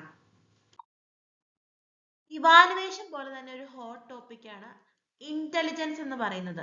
അപ്പൊ നമ്മളുടെ പെയ്ഡ് കോച്ചിങ്ങിലൊക്കെ ആണെങ്കിൽ ഒരു വലിയ ഏരിയ തന്നെ ഇന്റലിജൻസ് നമ്മൾ കൊടുക്കാറുണ്ട്. കാരണം കൺസെപ്റ്റ് ഓഫ് IQ, അതുപോലെ തന്നെ ഇന്റലിജൻസ് ടെസ്റ്റുകള്, തിയറീസ് ഓഫ് ഇന്റലിജൻസ്, ഹവാർഡ് ഗാർഡനറിന്റെ മൾട്ടിപ്പിൾ ഇന്റലിജൻസ് തിയറി, അതുപോലെ തന്നെ ഗിൽഫോർഡ്, തോണ്ടൈക്ക്, തേഴ്സ്റ്റൺ ഇവരൊക്കെ തിയറീസ്, ട്രയാക്രിക് മോഡല്, അങ്ങനെ ഒത്തിരി കാര്യങ്ങൾ നമുക്ക് പഠിക്കാനുണ്ട്. അപ്പോൾ മസ്റ്റ് ആയിട്ട് പഠിക്കേണ്ട ഏരിയ ആണ്. അപ്പോൾ നമ്മൾ അതിൽ IQ റിലേറ്റഡ് ആയിട്ടുള്ള ഒരു പ്രോബ്ലം സെഷൻ ആണ് ഇത് നോക്കുന്നത്. കാരണം ഇത് നിങ്ങൾക്ക് ബുദ്ധിമുട്ടായിരിക്കും. ബാക്കിയൊക്കെ നിങ്ങൾക്കൊരു പുസ്തകം നോക്കി പഠിക്കാവുന്നതേ ഉള്ളൂ. ഇത് ഞാൻ പ്രോബ്ലം ആയതുകൊണ്ട് ചെയ്ത് കാണിക്കാം. ക്വസ്റ്റ്യൻ ഇതാണ്. Intelligence test were conducted for 2 individuals A and B. രണ്ടുപേരുടെ ഏജ് തന്നിട്ടുണ്ട്. എയുടെ ഏജ് 10ഉം ബിയുടെ ഏജ് 20ഉം. Their mental ages were found to be 15 and 30. Which of the following is true? Okay, അപ്പോൾ IQ ഇവരുടെ മെന്റൽ ഏജും തന്നിട്ടുണ്ട്, ആക്ച്വൽ ഏജും തന്നിട്ടുണ്ട്. ഇനി IQ റിലേറ്റഡ് ആയിട്ടുള്ള ഫാക്ടറിയിൽ താഴെ തന്നിരിക്കുന്ന ഓപ്ഷൻ ഏതാണ് കറക്റ്റ് എന്നാണ് ചോദ്യം. Option A, IQ level of both individuals are same. IQ level of B is greater than A, where level of intelligence is borderline or dull. IQ level of A is greater than of B. ഇവിടെ നമുക്ക് IQ കണ്ടെത്തിയാലേ ഇതിന് ആൻസറിലേക്ക് എത്താൻ പറ്റുള്ളൂ. ഇനി IQ എങ്ങനെ കണ്ടെത്തുക? IQ കണ്ടെത്താൻ ഒരു ഫോമാറ്റ് ഉണ്ട്. IQ is equal to mental age divided by chronological age, മാനസിക വയസ്സ് by കാലിക വയസ്സ് into 100. അപ്പൊ മെന്റൽ ഏജ് നമുക്ക് ഇവിടെ തന്നിട്ടുണ്ട് 15, എയുടെ 15, ബിയുടെ 30 എന്നും തന്നിട്ടുണ്ട്. ഇനി ഈ ക്രോണോളജിക്കൽ ഏജ് എന്താണ്? ഇവിടെ തന്നിരിക്കുന്ന അവരുടെ ആക്ച്വൽ ഏജ് ഉണ്ടല്ലോ, അതാണ് ഈ ക്രോണോളജിക്കൽ ഏജ് കേട്ടോ. നമുക്കിപ്പോൾ എനിക്കിപ്പം 29 വയസ്സായി എന്ന് പറയുന്നത്, ഈ എൻ്റെ 29 വയസ്സെന്ന് പറയുന്നതാണ് എൻ്റെ ക്രോണോളജിക്കൽ ഏജ് എന്ന് പറയുന്നത്. അപ്പൊ എയുടെ 10ഉം ബിയുടെ 20ഉം ആണ്. അപ്പൊ ഈ ഇക്വേഷൻ ഉപയോഗിച്ച് എയുടെയും ബിയുടെയും എന്താണ് IQ കണ്ടെത്തുക. അപ്പൊ എയുടെ IQ എന്ന് പറഞ്ഞു കഴിയുമ്പോഴത്തേനും മെന്റൽ ഏജ് എന്ന് പറയുന്നത് 15 ആണ്. 15 by 10 into 100 എന്ന് വരും. അപ്പൊ എത്ര വരും? 150 വരും എയുടെ IQ എന്ന് പറയുന്നത്. ഇനി ബിയുടെ IQ എത്രയാണ്? ബിയുടെ മെന്റൽ ഏജ് എത്രയാണ്?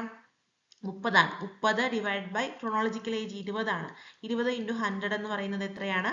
അതും 150 ആണ്. അപ്പൊ രണ്ടുപേരുടെ IQ സെയിം ആണ്. അപ്പൊ അതുകൊണ്ട് തന്നെ option A, IQ level of both individuals are same എന്ന് നമുക്ക് പറയാനായിട്ട് സാധിക്കും.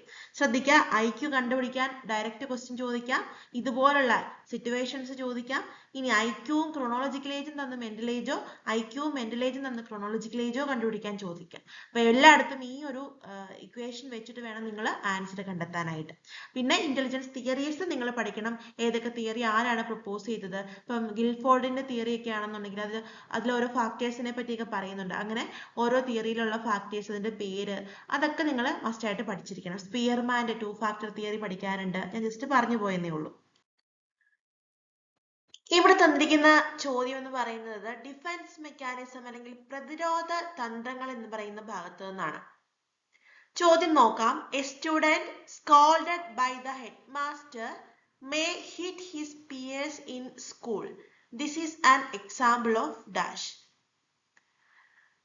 ഇവിടെ തന്നിരിക്കുന്നത് ഒരു കുട്ടി ഹെഡ്മാസ്റ്ററാൽ പിടിക്കപ്പെട്ടു. അവൻ ചെയ്ത തെറ്റിന് അവൻ ആ ദേഷ്യത്തിന് അവന്റെ സഹപാഠികളെ തല്ലുന്നു. ഇത് എന്ത് തരത്തിലുള്ള ഡിഫൻസ് മെക്കാനിസം ആണ് എന്നാണ് question.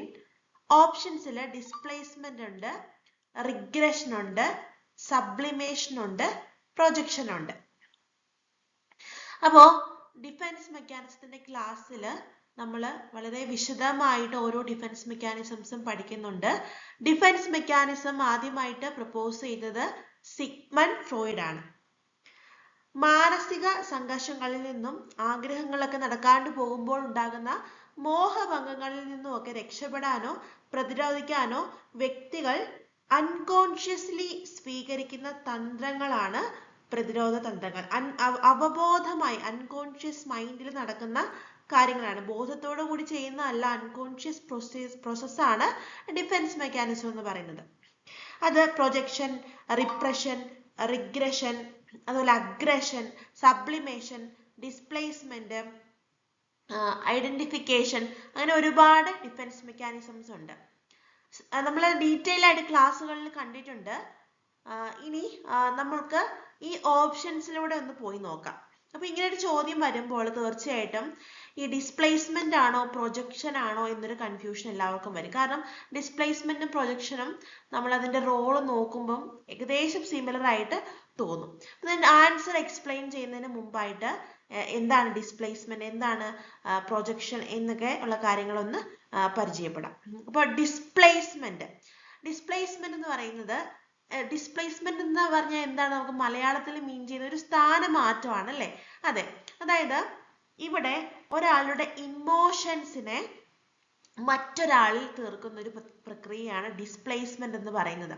A person transfers the emotions he or she feels from the original situation or object to another situation or object. അതായത് ഒരാളുടെ വിഷമം അല്ലെങ്കിൽ ദേഷ്യം അതുമായി ഒരു ബന്ധവും ഇല്ലാത്ത മറ്റൊരു ആളിലോ ഒരു വസ്തുവിലോ ഒക്കെ തീർക്കുന്നതിനെയാണ് ഡിസ്പ്ലേസ്മെന്റ് എന്ന് പറയുന്നത്.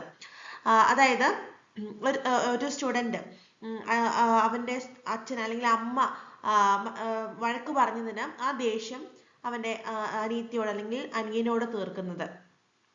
അതുപോലെ തന്നെ എന്തെങ്കിലും ഒരു വിഷമം മനസ്സിലിട്ടുകൊണ്ട് വന്നിട്ട് വീട്ടിലൊക്കെ ഭർത്താവ് ഭാര്യയെ തല്ലുന്നത്, അങ്ങനെയൊക്കെയുള്ളത് ഡിസ്പ്ലേസ്മെന്റ് ആണെന്ന് പറയാൻ പറ്റും. അല്ലെങ്കിൽ ഇപ്പം നമ്മുടെ ഓഫീസിൽ ബോസ് വഴക്ക് പറഞ്ഞതിന് വീട്ടിൽ വന്ന് ഭാര്യനെ തല്ലുന്നത്, അങ്ങനെയുള്ള എക്സാമ്പിൾസ് ഒക്കെ.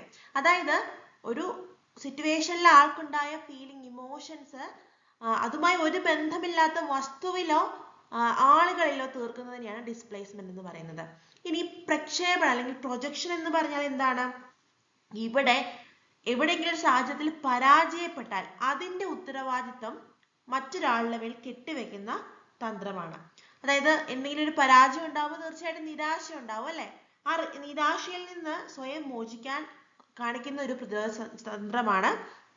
അപ്പോ എവിടെയെങ്കിലും തോറ്റുപോയിട്ടുണ്ടെങ്കിൽ, പരീക്ഷയ്ക്ക് തോറ്റുപോയ അധ്യാപകൻ പഠിപ്പിക്കാത്തതാണ് എന്ന് പറയുക, അല്ലെങ്കിൽ ഔട്ട് ഓഫ് സിലബസ് ആണ് എന്ന് പറയുക, അങ്ങനെയുള്ള കാര്യങ്ങളൊക്കെ ഭയങ്കര ഡിഫിക്കൽട്ട്. ഇപ്പൊ നമ്മൾ സെറ്റ് എക്സാമിലും കേട്ടറ്റ് എക്സാമിലൊക്കെ സ്ഥിരമായിട്ട് നമ്മൾ പഠിക്കാത്തതുകൊണ്ടായിരിക്കും തോക്കുന്നത്.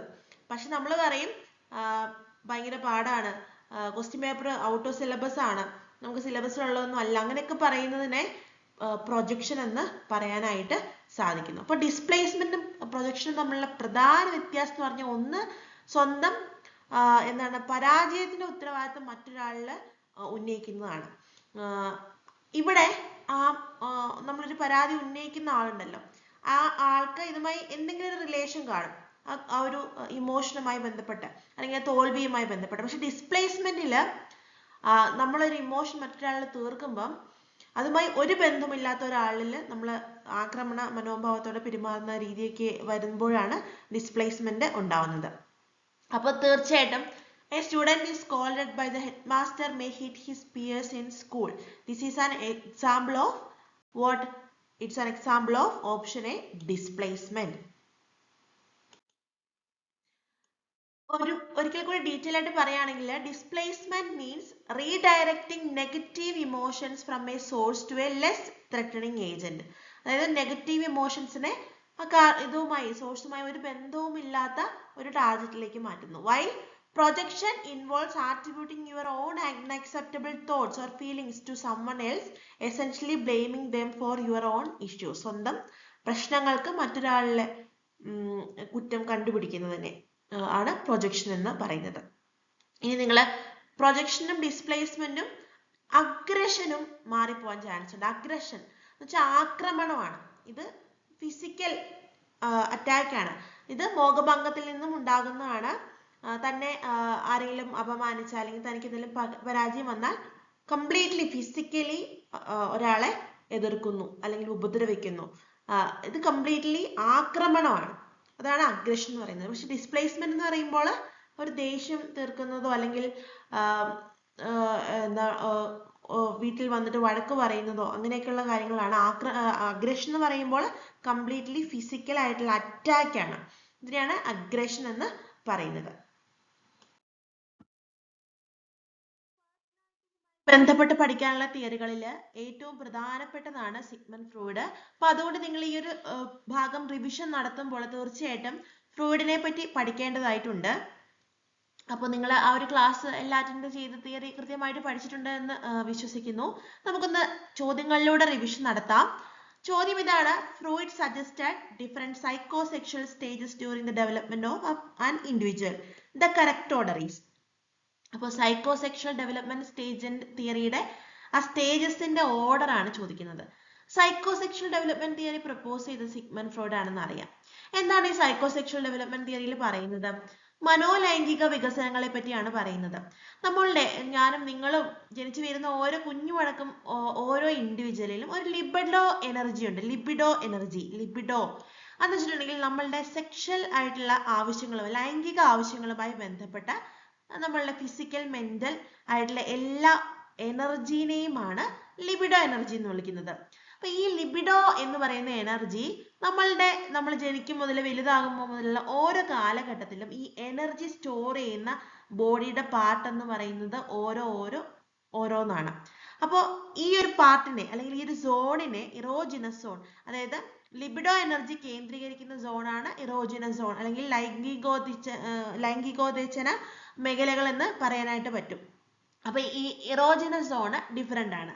അപ്പോൾ ഓരോ പ്രായത്തിലും ഈ ഇറോജിനസ് സോൺ ഡിഫറെന്റ് ആണെന്ന് പറഞ്ഞു. അതനുസരിച്ചിട്ടാണ് ഈ സ്റ്റേജുകളെ പലതായിട്ട് വിളിക്കുന്നത്. അതായത് ജനനം മുതൽ ഒരു 1-1.5 വയസ്സ് വരെ ഓറൽ സ്റ്റേജ്, വായിലാണ് കുട്ടി ഈ ഒരു എന്താണ് ലിബിഡോ എനർജി കേന്ദ്രീകരിക്കുന്നത്, അല്ലെങ്കിൽ കുട്ടി അവിടെ സന്തോഷം കണ്ടെത്തുന്നത്, ഒരു പ്ലഷർ അനുഭവിക്കുന്നത് വാ വഴിയാണ്. അപ്പോൾ അത് കഴിഞ്ഞ് വരുന്നത് 2 വയസ്സ് മുതൽ ഏനൽ പാർട്ടുകൾ വെച്ചിട്ടാണ്.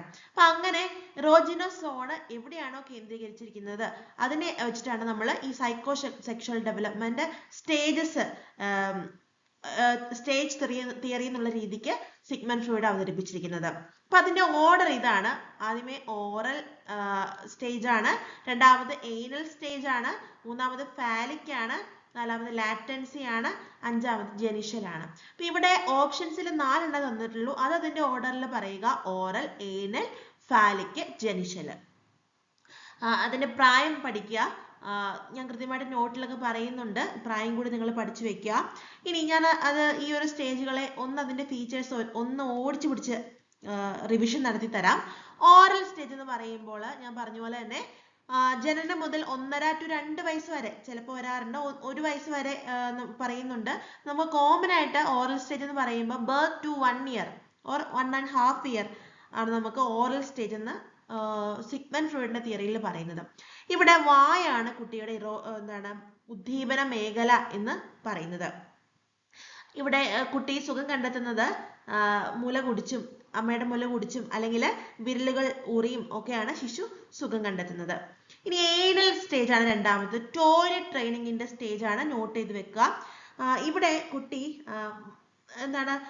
മലവിസർജ്യം പിടിച്ചു വെച്ചും പുറത്തോട്ട് തള്ളിയും ആ ഒരു സമ്മർദ്ദം അനുഭവിച്ചുകൊണ്ടാണ് ആ ഒരു ഫീലിംഗ് കുട്ടിക്ക്, ഒരു പ്ലഷർ കുട്ടിക്ക് കിട്ടുന്നത്. ഇത് പ്രത്യേകം നോട്ട് ചെയ്യുക. ഏനൽ സ്റ്റേജ് എന്ന് പറയുന്നത് ടോയ്ലറ്റ് ട്രെയിനിങ്ങിന്റെ ഒരു സമയമാണ്. മൂന്നാമത്തെ ഫാലിക് സ്റ്റേജ്. ഇവിടെ കുട്ടി ലൈംഗിക അവയവങ്ങളിലേക്ക് ലൈംഗിക ചോദനകൾ കേന്ദ്രീകരിക്കുന്നു. ഇതെന്ന് പറയുന്നത് ഒരു 5 വയസ്സ് വരെ അല്ലെങ്കിൽ 6 വയസ്സ് വരെയൊക്കെ കാണപ്പെടുന്ന, 3 വയസ്സ് to 6 വയസ്സ് എന്ന് പറയാൻ പറ്റും. ഈ ഫാലിക് സ്റ്റേജിന്റെ ഒരു പ്രത്യേകത നിങ്ങൾ നോട്ട് ചെയ്യുക. നമ്മൾ പഠിച്ചിട്ടുള്ളതാണ് പിതൃകാമനിയും മാതൃകാമനിയും, അല്ലെങ്കിൽ ഇലക്ട്ര കോംപ്ലക്സും ഈഡിപ്പസ് കോംപ്ലക്സും. അതായത് ആൺകുട്ടികൾക്ക് മാതാവിനോടുള്ള ഒരു ഇമോഷണൽ അഭിനിവേശം, വൈകാരികമായ അഭിനിവേശം ഉണ്ടാകുന്ന കാലഘട്ടമാണിത്. ഇതിനെ മാതൃകാമന എന്ന് വിളിക്കുന്നു, ഈഡിപ്പസ് കോംപ്ലക്സ്. നേരെ തിരിച്ച് പെൺകുട്ടികൾക്ക് അപ്പന്മാരോട്, അച്ഛന്മാരോട് തോന്നുന്ന ഒരു അഭിനിവേശം, മാനസിക അഭിനിവേശം, അതിനെ ഇലക്ട്ര കോംപ്ലക്സ് എന്നും അല്ലെങ്കിൽ പിതൃകാമന എന്നും പറയുന്നു. ഇതിന്റെ സ്റ്റേജ് ആണ് ഫാലിക് സ്റ്റേജ് എന്ന് പറയുന്നത്. ഇത് സ്ഥിരമായിട്ട് ചോദിക്കാറുണ്ട്. ഇനി അടുത്തത് ലാറ്റൻസി സ്റ്റേജ്. ലാറ്റൻസി സ്റ്റേജ് എന്ന് പറയുമ്പം 6-ാം വയസ്സിൽ, 5-ാം വയസ്സിൽ അവസാനിച്ച് 6-ാം വയസ്സിൽ തുടങ്ങുന്നെന്നും പറയാം ഒരു കാലഘട്ടമാണ്. ഈ ഒരു കാലഘട്ടത്തിൽ കുട്ടികളുടെ ശരീരത്തെ പറ്റി കൂടുതൽ തിരിച്ചറിവുള്ളവരാകുന്ന ഒരു കാലഘട്ടമാണ്. സ്വലിംഗത്തെപ്പെട്ട് സമപ്രായമായവരുമായി കൂട്ടുകൂടാൻ താല്പര്യം കാണിക്കുന്ന ഒരു സ്റ്റേജാണ്. ഫൈനലി ജെനിഷ്യൽ സ്റ്റേജ്, ജനനേന്ദ്രിയ ഘട്ടം എന്ന് പറയുന്നു. കൗമാര കാലഘട്ടം തൊട്ട് പ്രായപൂർത്തിയാകും വരെയുള്ള ഒരു കാലഘട്ടമാണ് ഈ പറയുന്ന ജെനിഷ്യൽ സ്റ്റേജ് എന്ന് പറയുന്നത്. ഇങ്ങനെ ഓരോ സ്റ്റേജ് ഉണ്ട്, അതിന്റെ ഏജ് പഠിക്കണം. ഞാനത് നോട്ടിൽ കൃത്യമായിട്ട് തന്നിട്ടുണ്ട്. ആ ഒരു സ്റ്റേജിന്റെ ഏജ് പഠിക്കുക. പിന്നെ ഓരോന്നിനും ഓരോ ഫീച്ചേഴ്സ് ഉണ്ട്. അപ്പൊ ഇത് കൃത്യമായിട്ട് പഠിക്കുക. ഇനി ഒരു കാര്യം കൂടി ഞാൻ പറഞ്ഞുകൊണ്ടാണ് അടുത്ത ക്വസ്റ്റ്യനിലേക്ക് പോകുന്നത്. ഓരോ സ്റ്റേജിലും കുട്ടി ഒരു സുഖം അനുഭവിക്കുന്നത് ഓരോ സോൺ വെച്ചിട്ടാണ്. അപ്പൊ ഓറൽ സ്റ്റേജിലാണെങ്കിൽ കടിക്കുക, പാല് കുടിക്കുക, കൈ ഊമ്പുക. ഏനൽ സ്റ്റേജ് ആണെങ്കിൽ ഞാൻ പറഞ്ഞല്ലോ. അപ്പോൾ ഇങ്ങനെയുള്ള ഒരു സ്റ്റേജിൽ അതിൻ്റെതായ സുഖം കുട്ടിക്ക് കിട്ടിയില്ല എന്നുണ്ടെങ്കിൽ, പ്രത്യേകിച്ച് പറയുകയാണെന്നുണ്ടെങ്കിൽ ഓറൽ സ്റ്റേജിൽ മാതാവിന്റെ പരിചരണം വേണ്ട രീതിയിൽ കിട്ടിയില്ല എന്നുണ്ടെങ്കിൽ, അല്ലെങ്കിൽ ഏനൽ സ്റ്റേജിൽ കൃത്യമായിട്ട് ടോയ്ലറ്റ് ട്രെയിനിങ് കിട്ടിയില്ല എന്നുണ്ടെങ്കിൽ ഒരു ഫിക്സേഷൻ നടക്കുന്നുണ്ട്. ഫിക്സേഷൻ, ആ വാക്ക് നിങ്ങൾ നോട്ട് ചെയ്യുക. അതായത് സ്തംഭനം എന്ന് പറയാനായിട്ട് പറ്റും. വ്യക്തി വളർച്ച മന്ദീഭവിക്കുന്ന ഒരവസ്ഥയാണ് ഈ പറയുന്ന സ്തംഭനം എന്ന് പറയുന്നത്. ഓരോ സൈക്കോസെക്ഷൽ ഡെവലപ്മെന്റ് സ്റ്റേജിലും അതിന്റെ നീഡ് സാറ്റിസ്ഫൈഡ് ആയില്ല എന്നുണ്ടെങ്കിൽ സ്തംഭനം, ഫിക്സേഷൻ നടക്കുന്നു. ഈ ഒരു പോയിന്റ് കൂടി നോട്ട് ചെയ്ത് നിങ്ങൾ ഈ ഒരു ഏരിയ പഠിക്കുക.